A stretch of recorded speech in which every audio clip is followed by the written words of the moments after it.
Kalau setakat RM10, RM10 tak apa, RM500, RM1,000, RM2,000, RM10,000 kena fikir juga. Jadi maknanya pentingnya hutang ni ya kena langsaikan. Maknanya adik-beradik pun ya.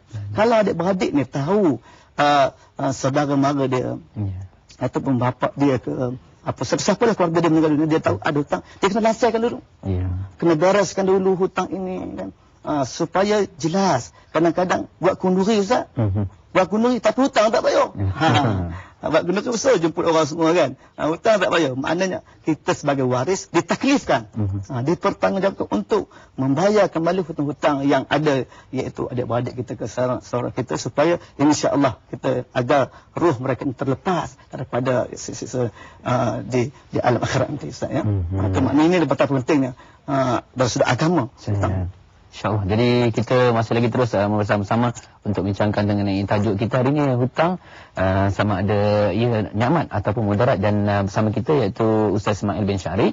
Dan mungkin Ustaz tadi Ustaz ada menyebut ataupun kita dah bincangkan kesan hutang itu dari sudut agama. Jadi mungkin sekarang ni kita nak beralih pula pada kesan hutang apabila tidak dibayar kepada individu ataupun masyarakat. Jadi mungkin kesannya bagaimana pula Ustaz?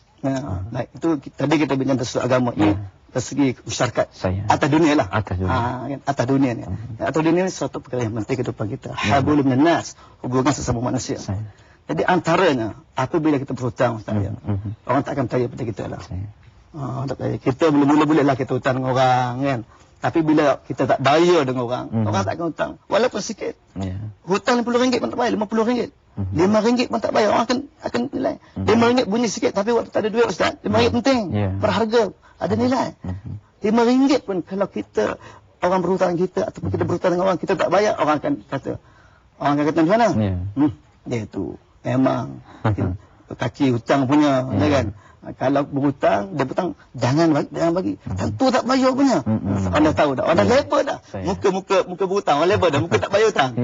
Muka dah level dah.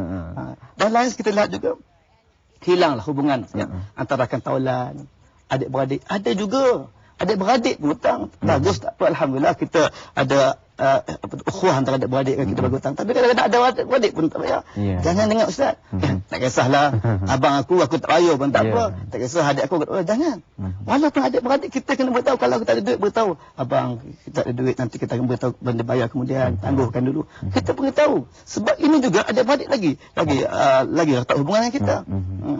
Dan selain dari itu kita lihat kita ni Ustaz, bila berhutang sentiasa berada dalam keadaan fobia, takut. Bila jumpa orang yang kita hutang, siapa ni? Lagi, mesti lagi dah. Maknanya hubungan silaturahmi itu akan renggang. Kan? Dan orang pun bila nak jumpa kita bercakap lari. Sebab apa kita berhutang dengan dia? Maknanya dengan sebab itu Ustaz ya, hubungan ini akan renggang antara satu sama lain.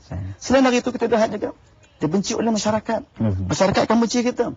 Kalau orang, mestilah orang berhutang akan beritahu kepada masyarakat.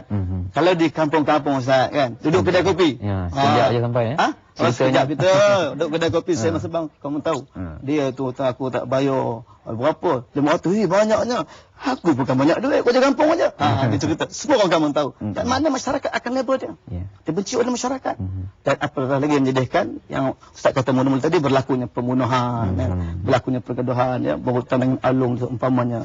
Seelok-eloknya kita sebagai Islam, elakkanlah perkara-perkara seperti ini, kerana ia akan merosakkan image kita, merosakkan agama kita, masyarakat dan terusnya negara kita yang kita cintai ini. InsyaAllah. Jadi kita harapkan begitu supaya kita dapat memikirkan perkara yang terbaik jika kita berhutang ya, untuk kita selesaikan. Jadi mungkin kita nak akhiri bincang kita ni, kalau boleh Ustaz berikan saranan yang terbaik lah dalam masa yang ada ni. Silakan Ustaz. Baik, terima kasih ya. Maknanya yang terakhir kita bincangkan apakah yang boleh mengelak kita dari berhutang banyak. Kita fikir sebenarnya satu je, ukur baju pada sendiri. Kalau kita mampu berhutang, kita ikut kemampuan kita.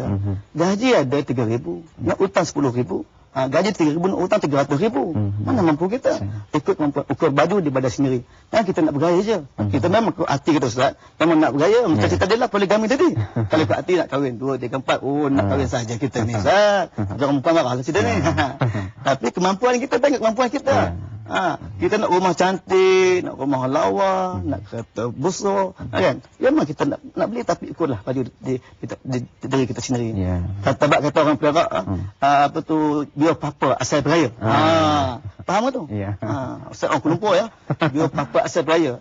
Biar papa biar duit tak ada, berhutang pun tak apa, tapi bergaya. Lawa bermain, kereta besar, rumah besar, tapi tak ada apa, kosong. Kocek tak ada. Jadi maknanya itu sebab ya dalam Islam ya ada menggariskan Al-Quran mengatakan iaitu apabila kita nak berbelanja hendaklah kita bersederhana, jangan kita terlalu boros ya, dan jangan kita terlalu bakhil kedekut. Kedekut pun masalah juga. Jadi mana inilah yang dapat kita bincangkan pada pagi ini saya. Alhamdulillah.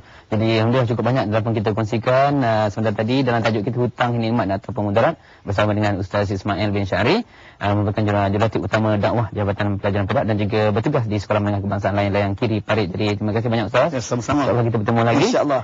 Terima kasih kepada anda yang terus bersama